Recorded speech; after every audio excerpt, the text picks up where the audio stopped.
Selepas pukul 9 pagi, ini masa-masa debaran yang Syam sebutkan. Satu jam lagi. Kerana masa-masa selepas ini, sekarang ni dah ramai dah saya nak pergi sekolah kan. Ya. Nak ambil keputusan dan keputusan ujian pencapaian sekolah rendah UPSR kita akan sama-sama berikan lintas langsung sebentar lagi. Dan nak bercakap tentang ini, mungkin anda juga boleh komen kalau nak cerita sikit tentang keputusan UPSR ataupun sebelum ni bukan persediaan, maksudnya 6 tahun detik-detik nak menghadapi peperiksaan. Apa yang 6 tahun lepas? Abaikan itu. Sampai hati dia cakap dia UPSR 6 tahun lepas kan. Baik. Okey, kenapa Hisham ambil UPSR umur 30? Okey. Baik. Okey, adakah mereka bersedia di Putrajaya sekarang ini? Ya, kita nak ke Putrajaya sempena pengumuman keputusan UPSR lintas langsung dari Kementerian Pendidikan Malaysia bersama Nur Dilaila berkali. Okey. Silakan Dilaila.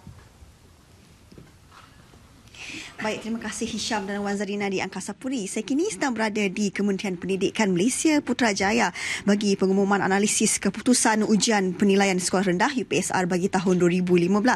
Dan untuk mengetahui anda, peperiksaan ini telah pun dijalankan selama 3 hari pada September lalu, iaitu dari 8 hingga 10 September 2015. Bilangan sekolah yang terlibat adalah sebanyak 8,172 sekolah di seluruh Malaysia. Bila manakala bilangan calon seramai 455,929 pelajar di seluruh Malaysia.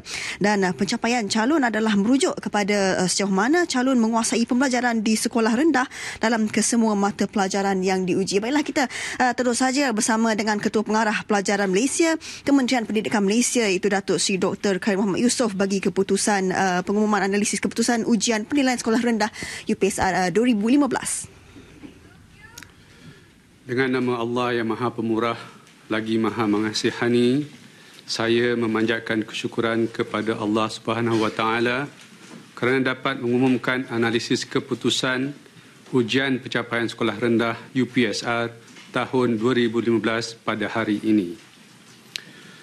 Matlamat pendidikan sekolah rendah adalah untuk memastikan perkembangan potensi murid secara menyeluruh, seimbang dan bersepadu. Perkembangan ini meliputi aspek intelek, rohani, emosi dan jasmani bagi melahirkan insan yang seimbang, harmonis dan berakhlak mulia.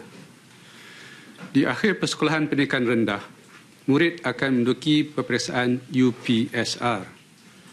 Hasrat peperiksaan ini adalah untuk melihat pencapaian murid dalam bidang akademik dari segi penguasaan kemahiran literasi dan numerasi atau 3M, iaitu menulis, membaca dan mengira. Di sini saya ingin menekankan bahawa untuk UPSR tidak ada istilah lulus atau gagal, tetapi ianya mengukur tahap penguasaan kemahiran 3M melalui mata pelajaran yang diajar di sekolah rendah. Murid yang menduduki UPSR 2015 boleh mendapat keputusan mulai jam 10 pagi ini di sekolah masing-masing. Mereka juga boleh menyemak keputusan melalui sistem pesanan ringkas atau melayari portal lembaga peperiksaan. Tuan-tuan dan puan-puan yang dihormati, untuk makluman pada tahun 2015, sejumlah 455,929 calon telah mendaftar untuk menduduki UPSR. Daripada jumlah itu, 446,511 iaitu 97.93% adalah calon sekolah Kementerian Pendidikan Malaysia, manakala 9,418 iaitu 2.07% adalah calon sekolah swasta. UPSR telah jalankan dari 8 hingga 10 September 2015 di 8,134 pusat peperiksaan yang melibatkan seramai 49,655 orang petugas peperiksaan. Seramai 11,079 orang guru telah dilantik untuk memeriksa skrip jawapan subjektif. Sukacita saya melaporkan keputusan UPSR tahun ini berdasarkan kepada penguasaan calon dalam kemahiran literasi dan numerasi bagi mata pelajaran bahasa iaitu bahasa Melayu, bahasa Inggeris, bahasa Cina, bahasa Tamil, serta matematik dan sains. Tahap pencapaian calon dalam mata pelajaran bahasa diukur melalui keupayaan memahami dan menggunakan tata bahasa, keupayaan menggunakan maklumat untuk menyelesaikan masalah dan membuat keputusan, keupayaan memahami dan memberi respons terhadap maklumat yang terdapat dalam pelbagai bahan rangsangan, keupayaan menyampaikan idea dan pendapat dalam bentuk pemahaman dan tulisan secara berkesan.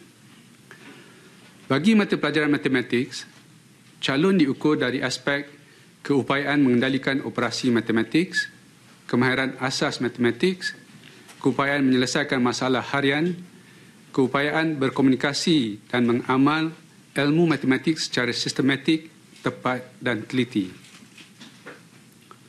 Pentafsiran mata pelajaran sains mengukur pencapaian calon dalam pengetahuan dan pemahaman sains, kemahiran proses sains, kemahiran manipulatif sains, mengaplikasi pengetahuan untuk menyelesaikan masalah dan membuat keputusan dalam kehidupan harian. Keputusan UPSR dilaporkan berdasarkan pencapaian calon dan prestasi mata pelajaran. Pencapaian calon adalah merujuk kepada sejauh mana calon menguasai pembelajaran di sekolah rendah dalam kesemua mata pelajaran yang diuji. Indeks yang digunakan untuk menunjukkan pencapaian calon di seluruh negara ialah Grade Purata Nasional, iaitu GPN. Nilai GPN yang lebih kecil menunjukkan pencapaian calon yang lebih baik. Prestasi mata pelajaran pula merujuk kepada sejauh mana calon menguasai pengetahuan, kemahiran dan nilai yang diukur dalam setiap mata pelajaran yang diuji. Indeks yang digunakan untuk menunjukkan prestasi mata pelajaran ialah Grade Purata Mata Pelajaran, iaitu GPMP. Nilai GPMP yang lebih kecil menunjukkan prestasi mata pelajaran yang lebih baik. Jadual 1 menunjukkan pencapaian calon UPSR dari tahun 2012 hingga tahun 2015. Pencapaian keseluruhan calon UPSR tahun 2015 meningkat sebanyak 0.02 mata, iaitu daripada GPN 2.29 pada tahun 2014 kepada 2.27 pada tahun ini. Peratusan calon yang mendapat pencapaian cemerlang iaitu semua grade A meningkat sebanyak 0.76%, iaitu daripada 7.89% pada tahun 2014 kepada 8.65% pada tahun 2015. Namun begitu, peratusan calon yang mendapat pencapaian baik iaitu minimum grade C tidak termasuk semua grade A menurun sebanyak 1.34%, iaitu daripada 59.03% pada tahun 2014 kepada 57.69% pada tahun 2015. Ratusan calon yang mendapat pencapaian semua mata pelajaran di bawah tahap penguasaan minimum, iaitu semua grade D atau grade E atau kombinasi kedua-dua grade, menurun sebanyak 0.21%, iaitu daripada 2.87% pada tahun 2014 kepada 2.66% pada tahun ini. Peratusan kumpulan calon. Baik, sekian tadi analisis keputusan UPSR bagi tahun 2015 yang diumumkan oleh Datuk Seri Dr. Khairi Muhammad Yusof. Apa yang boleh saya ulaskan di sini, seperti apa yang beliau katakan tadi, peratusan calon yang mencapai cemerlang bagi semua grade A telah meningkat sebanyak 0.76%, iaitu daripada 7.89% pada tahun 2014 kepada 8.65% pada tahun 2015. Namun begitu, peratusan calon yang dapat pencapaian dengan baik. Minimum grade C tidak termasuk semua grade A menurun sebanyak 1.34% iaitu daripada 59.03% pada 2014 kepada 57.69% pada tahun ini. Dan peratusan calon dapat pencapaian semua mata pelajaran di bawah tahap penguasaan minimum, semua grade D atau grade E atau kombinasi kedua-dua grade menurun sebanyak 0.21 iaitu daripada 2.87% pada 2014 kepada 2.66% pada tahun ini. Baiklah, saya kira itu saja yang dapat saya kongsikan bersama dengan anda. Kami dari pihak ATM mengucapkan tahniah kepada calon-calon UPSR yang mendapat keputusan yang cemerlang. Baiklah, kita kembali dulu bersama rakan setugas saya di Angkasa Puri, Hisham Wan Zarina. Okay, terima kasih Laila. Ya.